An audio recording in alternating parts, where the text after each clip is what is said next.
I still remember that morning, the kind of cold Denver air that cut straight through my coat and made my shoulders curl in on themselves. It should have been an ordinary day at SkyLine Freight. I would make coffee, open the transportation forecasting dashboard, and check which shipping routes were at risk of falling behind. But instead, I found myself standing in front of the break room mirror, fixing my hair and taking a long, steadying breath. 6 years of work, 19 successful optimization projects, thousands of overtime hours, and more sleepless nights than I could count, all spent rescuing shipments from being returned. And I had wrapped all of it into a stack of documents nearly 200 pages thick. Today, I was going to ask for a 10% raise. A small number on paper, but for me, it felt like pushing against the weight of my entire upbringing. I was never the kind of person who demanded anything. I always believed my work should speak for itself. But after 2 years without a single salary adjustment, while my workload doubled, I knew it was time to speak up. I arrived earlier than usual, mostly so I could rehearse a few lines before my meeting with Grant Maddox, our new chief executive officer. When the investment group Ascent bought Skyline Freight, they replaced the entire leadership team and brought in Grant like some kind of restructuring hero. I never liked the man. The way he walked, talked, issued orders, it all made me feel like we were nothing but bolts in a giant machine he could replace whenever he pleased. I grabbed my file, walked down the stairs, and headed toward the 12th floor conference room. My reflection in the glass door looked like someone trying very hard not to show she was scared. When Grant's assistant signaled I could enter, I could actually hear my own heartbeat. Grant was standing by the window when I walked in, staring down at the city like he owned every inch of it. Morning light fell across his gray suit, and for a split second, he reminded me of a lone wolf surveying its territory. He turned around, did not smile, and just gave me a short nod.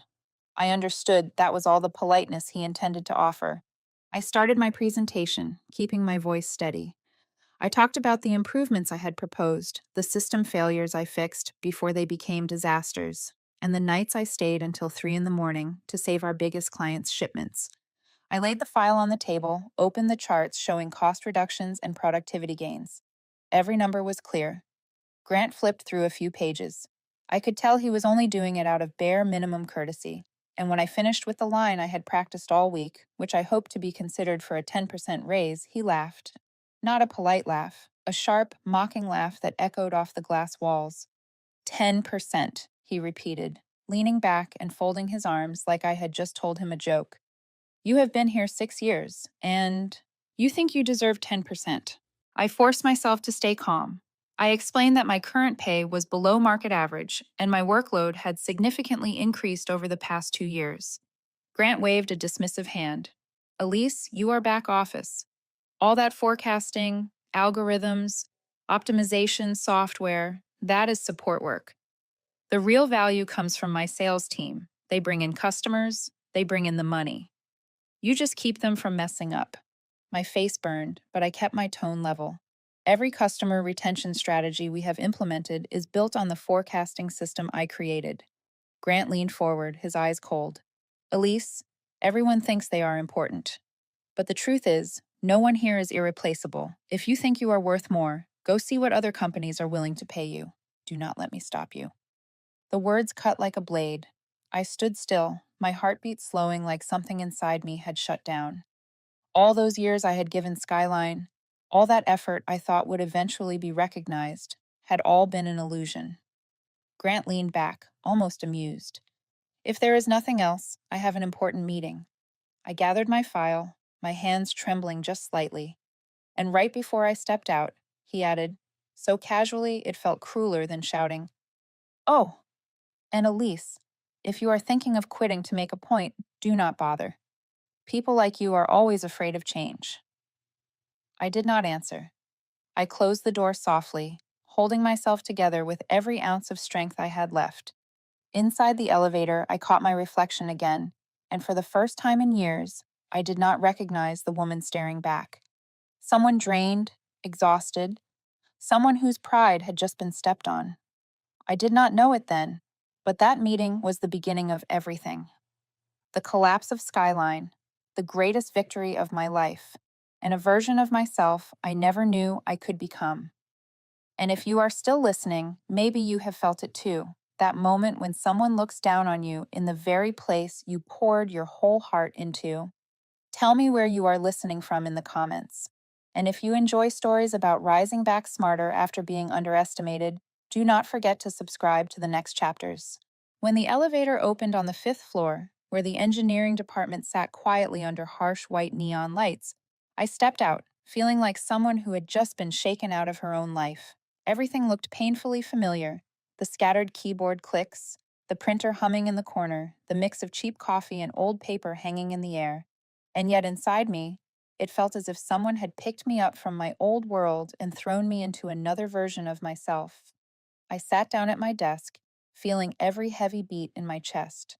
I opened my laptop, but the screen in front of me was nothing but strings of meaningless numbers. I could not focus. The image of Grant laughing like I was some bargain bin joke kept slamming into my head, each echo cracking like broken glass. I had worked at SkyLine Freight for 6 years. 6 years is a long time. Long enough to build a career, long enough to lose your youth, long enough to believe your effort counted for something. I remembered the nights when the system crashed and I stayed until 3 in the morning to fix it while everyone else had gone home. I remembered the day my mother was hospitalized, and I ran between the office and the emergency room just to keep a major client from pulling out. I remembered rewriting every line of faulty logic in the old forecasting system to prevent hundreds of thousands of dollars in losses. And yet, one sentence from Grant erased all of it. Back office, replaceable.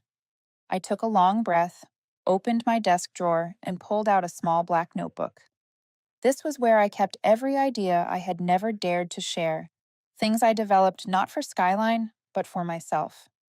Page after page of tight handwriting, system sketches, and new forecasting models, all written in black ink during nights when my apartment was silent except for the sound of my typing.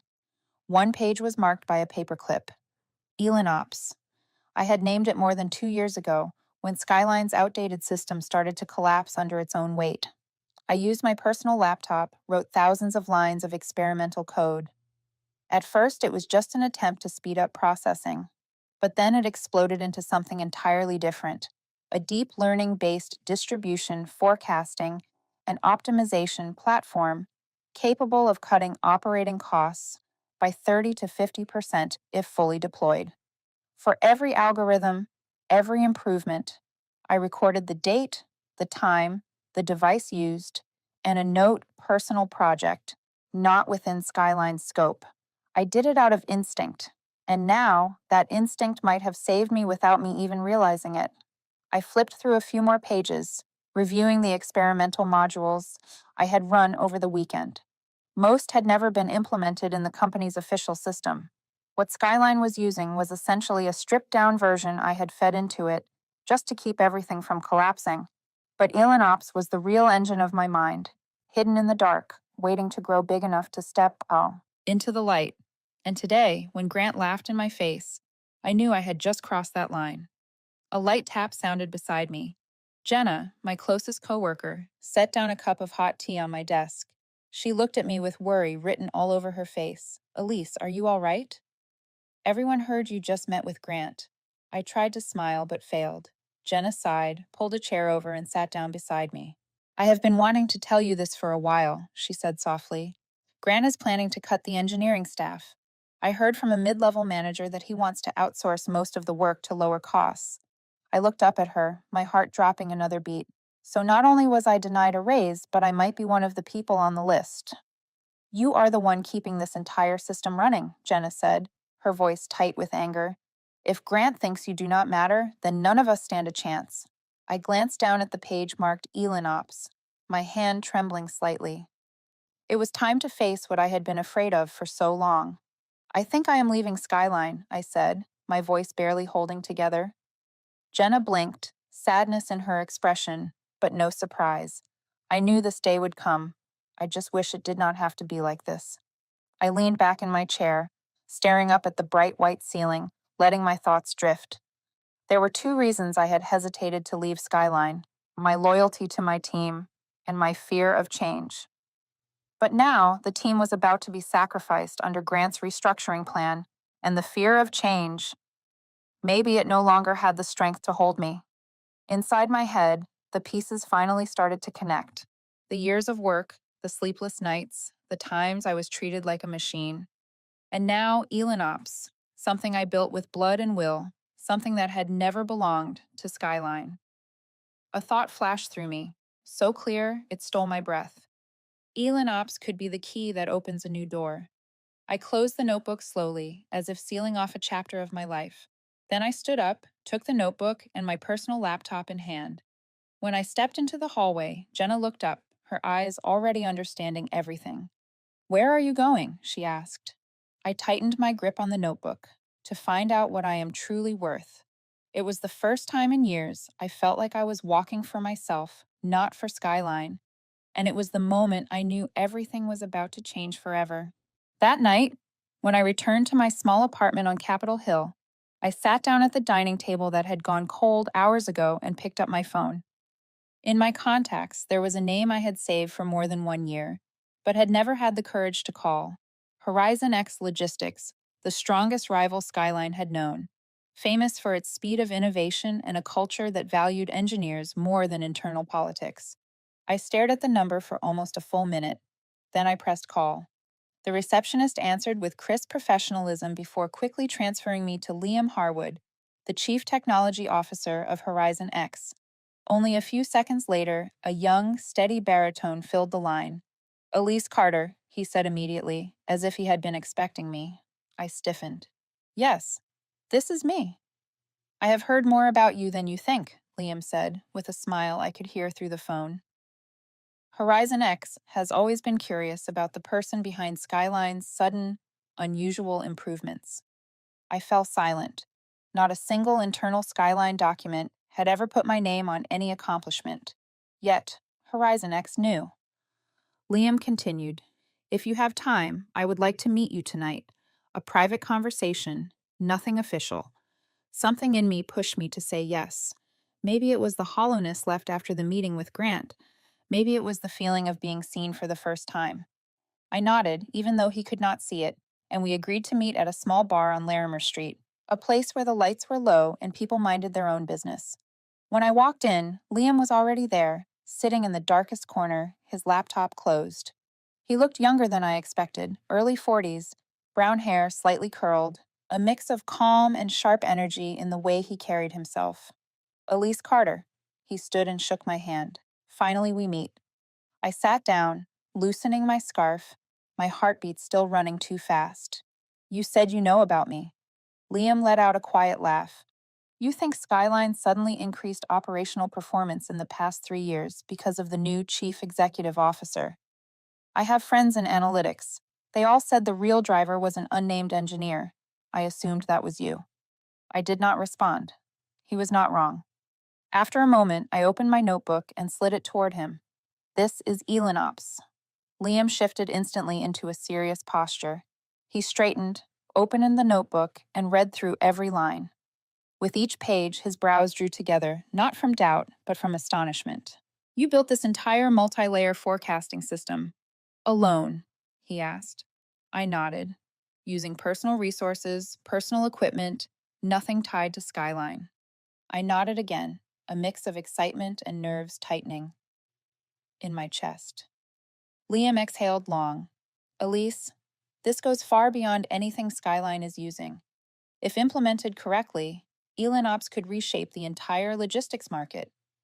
My hands tightened together. "I know. And I also know SkyLine will never give me the chance to launch it." Liam leaned on the table. "So, what do you want?" I opened my laptop and ran the Elinops simulation. Graphs, models, and forecasting curves moved smoothly across the screen. The bar outside was loud, but our corner felt unbelievably still. Liam watched every second, his eyes sharpening as the minutes passed. When the simulation ended, he closed the laptop gently.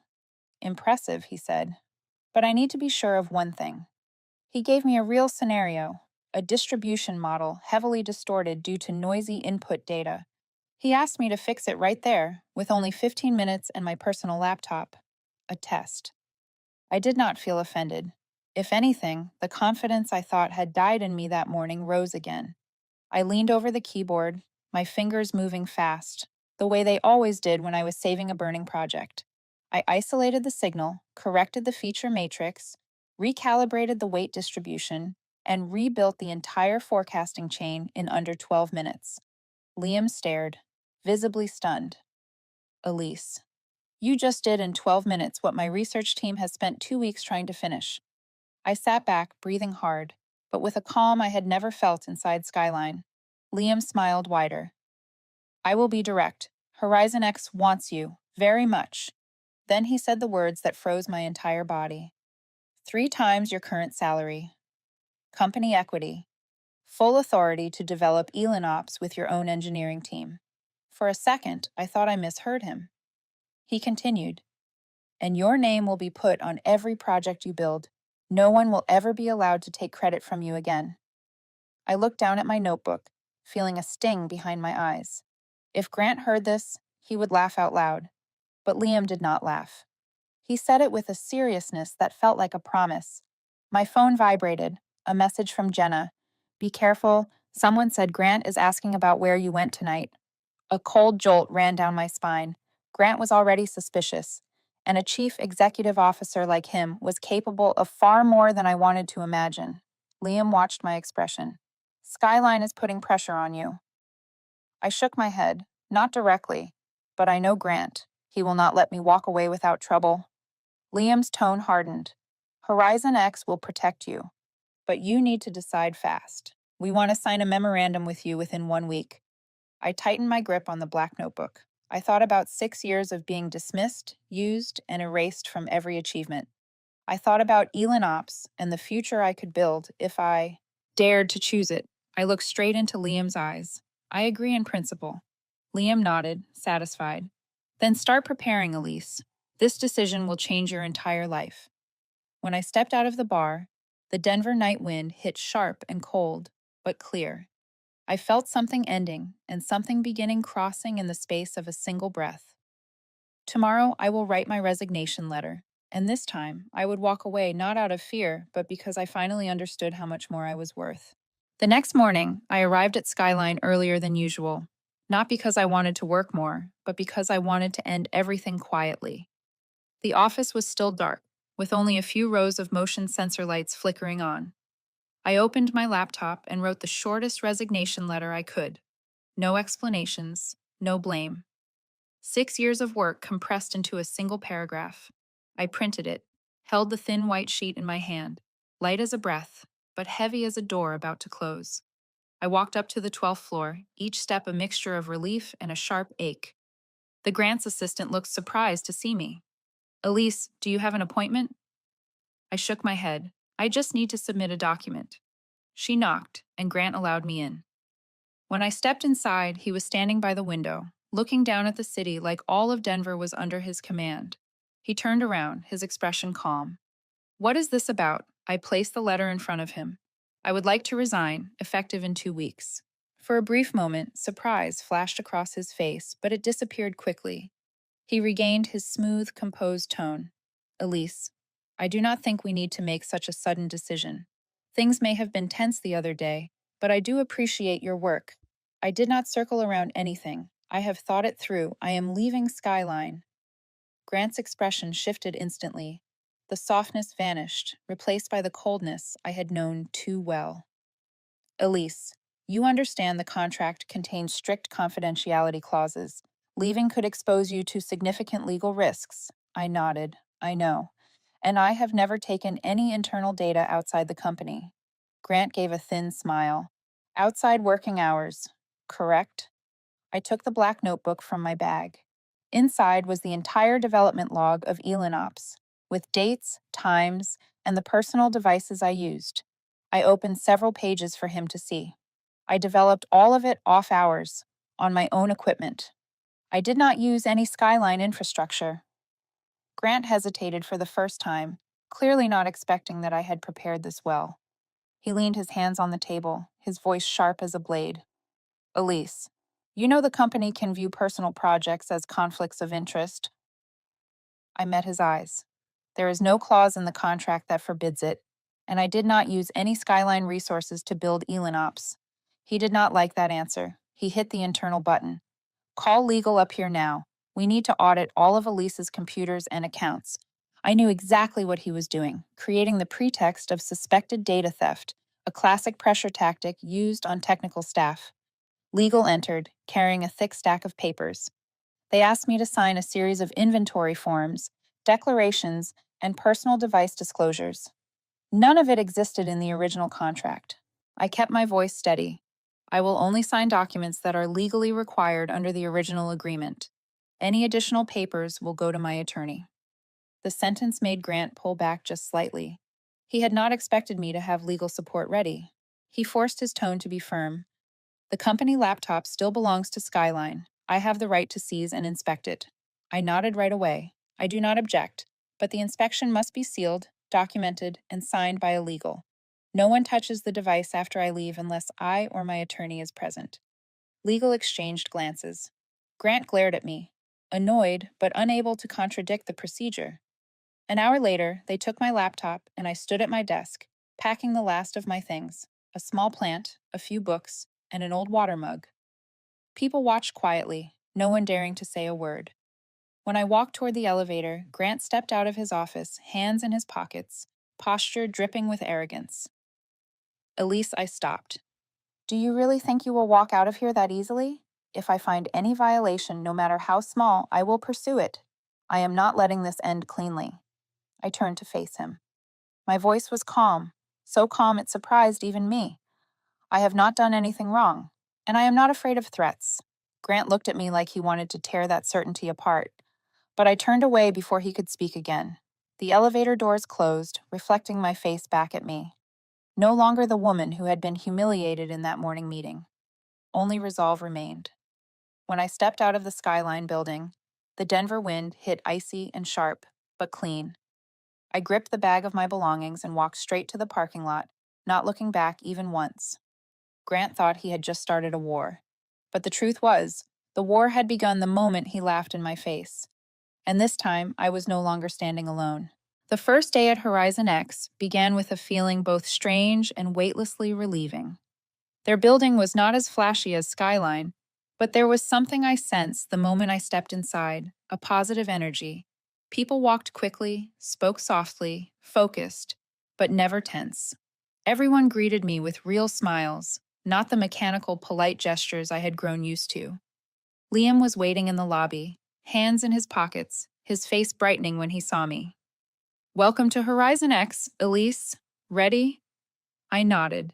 It had been a long time since I genuinely looked forward to anything. We headed straight to the engineering floor, the heart of their operations. Each room had digital boards showing real-time shipment status. Liam led me into a small meeting room, where 5 people were already seated. This is your new team, Liam said.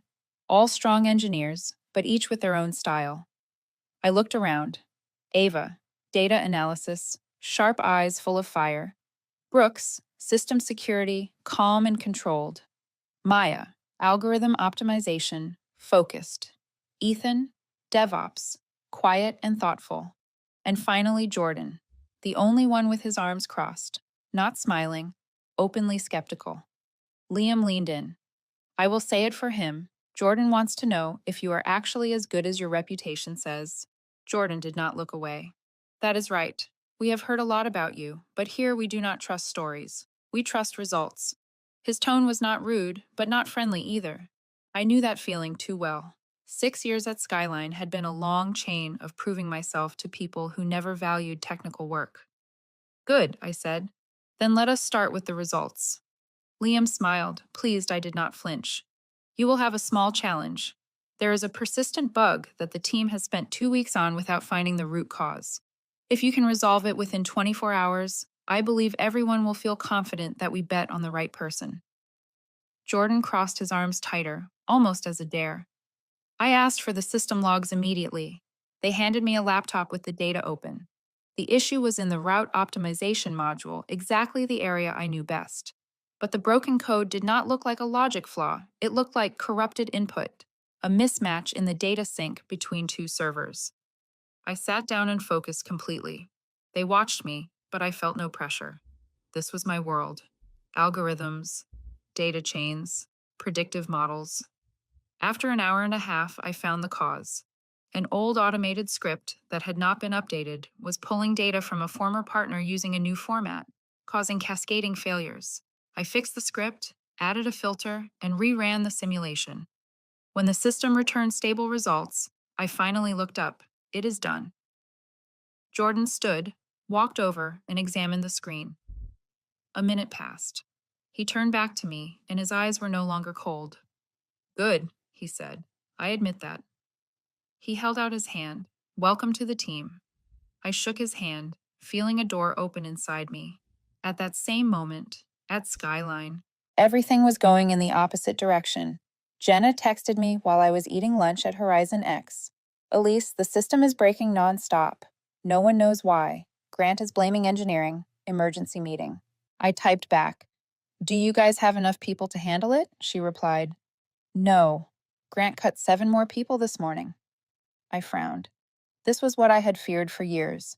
SkyLine depended on a system they never understood, and without the person who had quietly patched its hidden flaws, it was collapsing. Without Elise, they could not handle the issues she had spent years fixing alone. I closed my phone, feeling a small ache, but no regret. Someone once said, never save a place that refuses to save itself. Grant believed SkyLine was untouchable, and now he was choking on the consequences. In the afternoon, Liam brought me into the main conference room. Elise, it is time to begin the Elin Ops trial.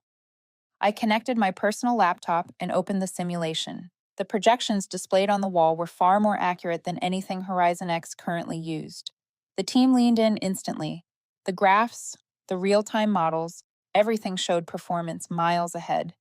Jordan scanned the parameters. Does this run on behavioral forecasting or route-based forecasting? Both, I answered, plus an adaptive layer that changes with hourly fluctuations. The room went silent for a few seconds, the kind of silence when people realize they are looking at something truly groundbreaking. Liam nodded. We deploy the trial version within 4 days. I tightened my hands. Elin Ops is finally stepping into the real world, no longer trapped in my black notebook or my personal laptop. 1 week passed like a storm. We ran trials on 3 independent transport routes. Elin Ops not only worked, it exceeded every expectation. Delivery time dropped nearly 40%, fuel costs decreased dramatically, and error rates fell to almost zero. While I was compiling the data, Liam walked in with a wide, excited smile. Elise, the report is in. I opened the file. The green numbers covered more than 80% of the screen. My heart beat faster as I read line after line. Elin Ops surpassed everyone's expectations. And this is only the pilot phase. Once we scale it, Horizon X will redefine the entire logistics landscape. I leaned back in my chair, feeling like I had finally stepped out of a 6-year shadow. I looked out the glass wall. No mocking laughter, no crushing meetings, no one calling me back. I was Elise Carter, and Elin Ops was mine. The test results of Elin Ops spread through Horizon X like a fast-moving wind. Within 2 weeks, the system had been deployed across 10 major distribution routes in the company. With every updated report, I could feel the excitement rising across the engineering floor. Elin Ops reduced delivery times by more than 35%, cut fuel and labor costs almost in half, and wiped out long-standing errors that had haunted the company for years. The forecasting accuracy reached numbers Horizon X had only seen in simulated reports. Liam could barely contain his pride. Elise, I think we are standing at the moment that changes this entire industry. I did not respond immediately. A part of me still was not used to being recognized. But looking at the dashboard glowing with bright green indicators, I knew that this time my work would not be buried or claimed by someone else. While Horizon X was rising like a storm front, SkyLine was slipping straight into the abyss. The first major clients left only 1 week after Elin Ops went live. Jenna told me. They lost the North Rock retail account. Grant exploded in the meeting room. 2 days later, Ridgeway Foods canceled its contract. Then came Gibraltar Supply Chain, a client that once brought in nearly 1/4 of SkyLine's annual revenue. SkyLine could not uphold a single commitment without the system they never understood. Grant tried to blame the engineering team, but the layoffs only made everything worse. People were forced to do triple the work, errors piled on top of errors, and customers reached their breaking point. Jenna texted me close to midnight. Elise, we cannot handle this anymore. Everything is falling apart. The old system feels like it is about to explode. I stared at my phone for a long moment. There was a time when messages like that would have sent me running back to the office to patch the system, but now all I felt was a quiet sadness. That place was no longer mine. SkyLines' collapse made Grant even more desperate. He did what everyone had expected. He hired a high-security engineering team to investigate Elinops. Their job was to identify the system and search for any similarity, even the smallest, to Skyline's old software, hoping to sue me. Horizon X knew before I did. One afternoon, Liam stepped into my office, his expression dark. Elise, they are trying to break into our system. They cannot get in, but their goal is to dig for traces, not to sabotage. I knew Grant would not give up easily, but I had not expected him to become this reckless. 2 days later, Horizon X reported something strange. SkyLine specialists had found an old file in their mail server, a file I had nearly forgotten. It was an email I had sent 3 years earlier to the previous leadership saying, I propose transferring ownership of the 2 forecasting modules I developed after hours if the company wishes to integrate them into the system. The acquisition process and compensation can be discussed. Grant had not replied directly at the time. Instead, he CC'd the legal team with one short note. No need for procedure. Use it if useful. Everything else can wait. Those 4 words, everything else can wait, became the evidence that destroyed his entire case.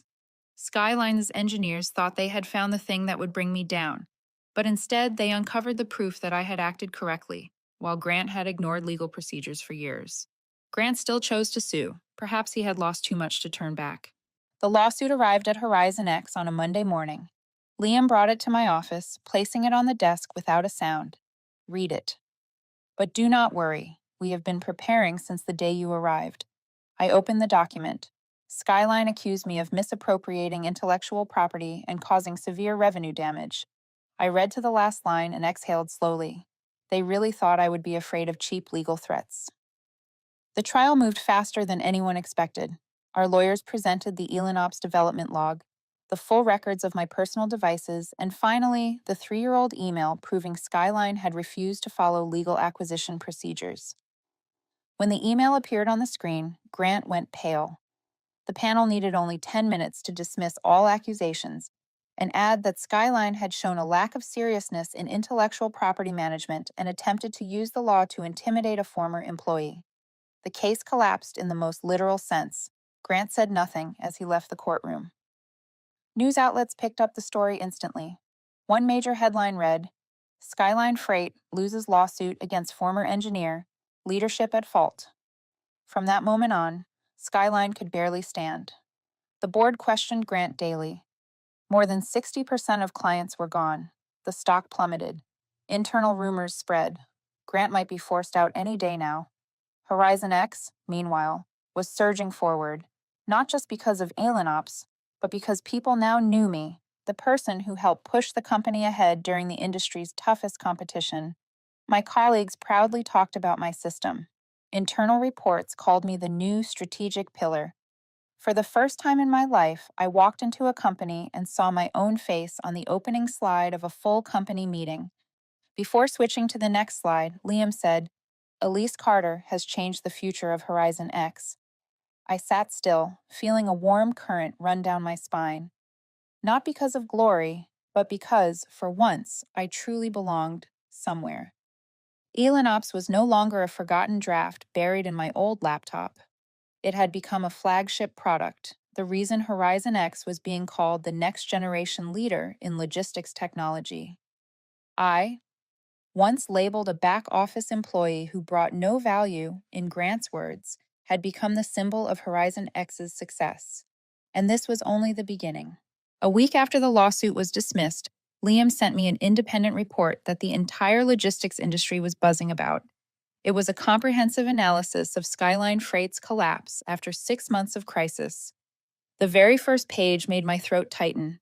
The primary cause was not the loss of key personnel, but poor leadership, lack of succession planning, reckless executive decisions, and a culture of denying risk.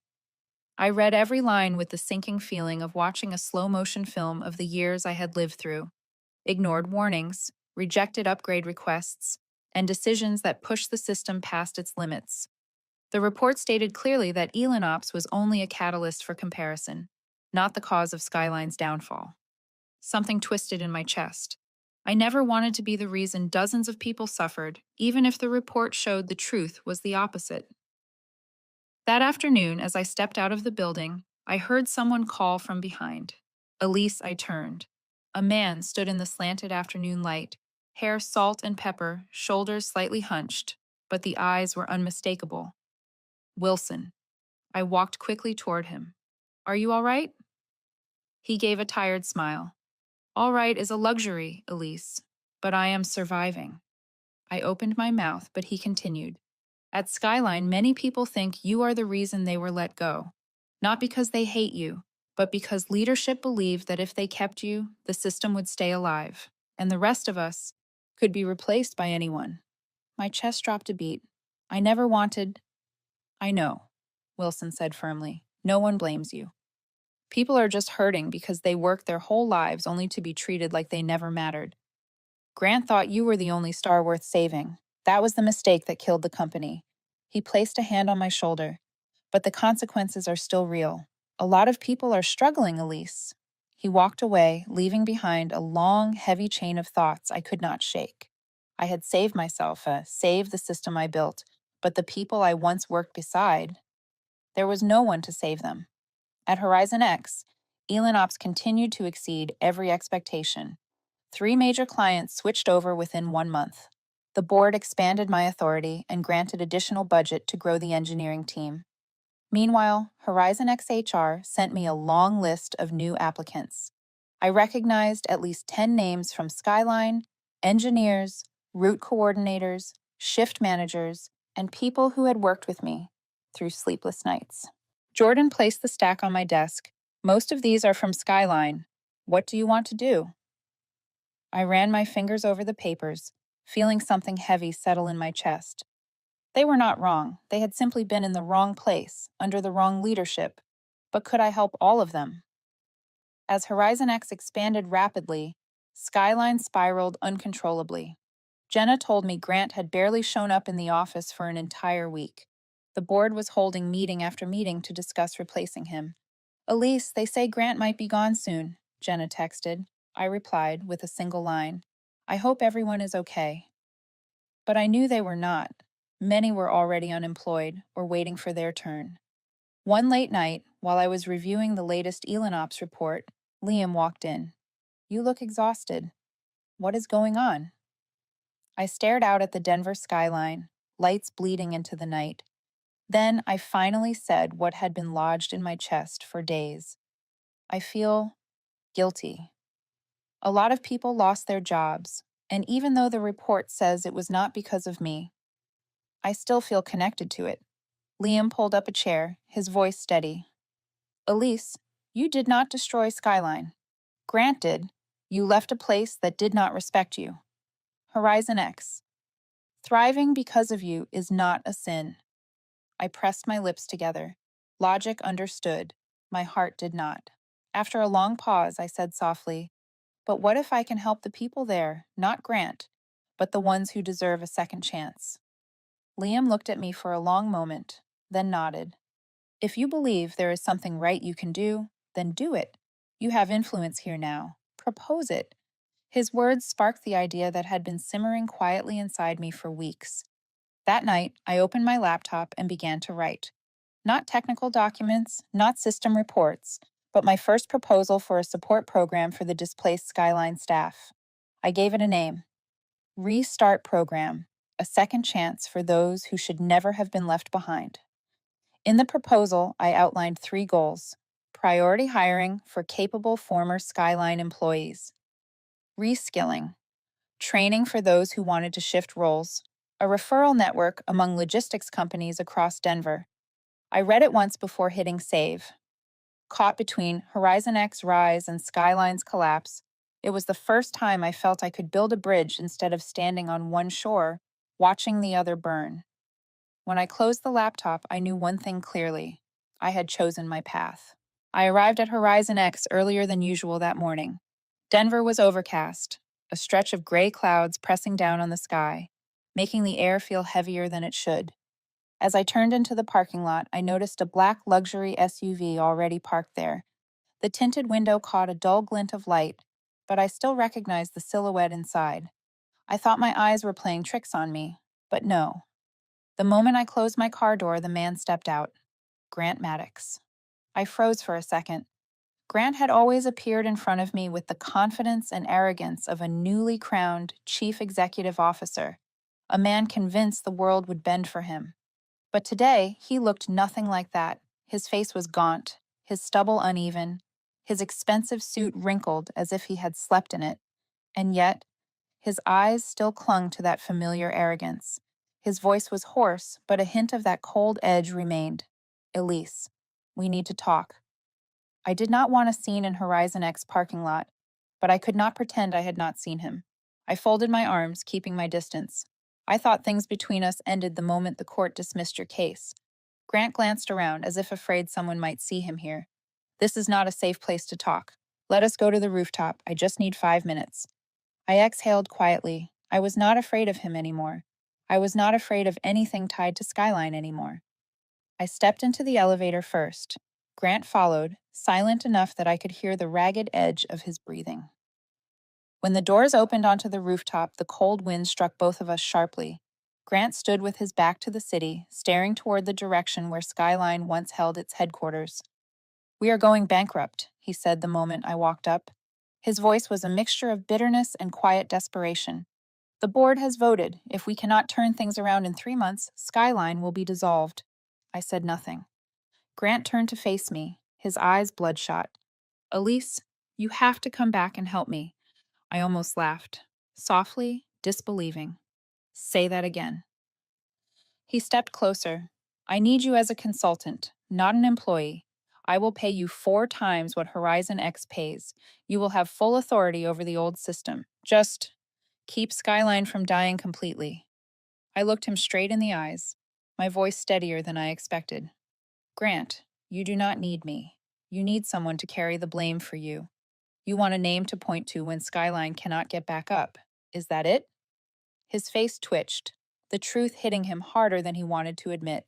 He turned away, jaw tight.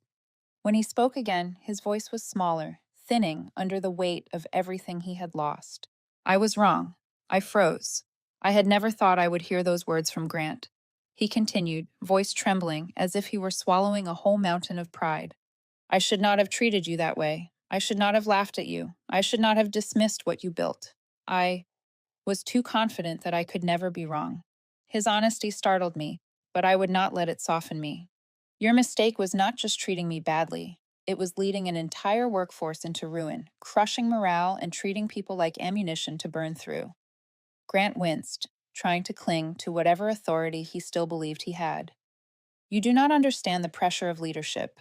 When you are in charge, emotions have to be sacrificed. Toughness is sometimes necessary." I looked at him, and for the first time, he did not look powerful at all. "Grant, toughness is not a strategy. Cruelty is not leadership. And disrespect is definitely not intelligence." He fell silent. The wind swept across the rooftop, leaving us in a hollow quiet. I drew in a breath before delivering the final cut. What killed SkyLine was not me. It was not Elinops. It was not the employees leaving. What killed SkyLine was leadership that never listened to the people who mattered. Grant lowered his head. I thought I would feel triumphant, but I did not. All I saw was a man standing in the wreckage he had created, and it was too vast for him to outrun. A few seconds later, he looked back up. "If you will not help me, then at least help my employees. The ones left will face mass layoffs. They do not deserve this. Those people worked for the company, not for me." His voice broke. It was the first time I had ever seen Grant vulnerable. I stared at him for a long moment. Suddenly, images flooded my mind. Wilson under the afternoon sun, Jenna texting at midnight, the old team quietly drowning under decisions they never made. I could not save SkyLine, but I could save them. I nodded. I will not come back. But I will expand the support program for SkyLine staff, the ones who have the skill, the heart, the dedication.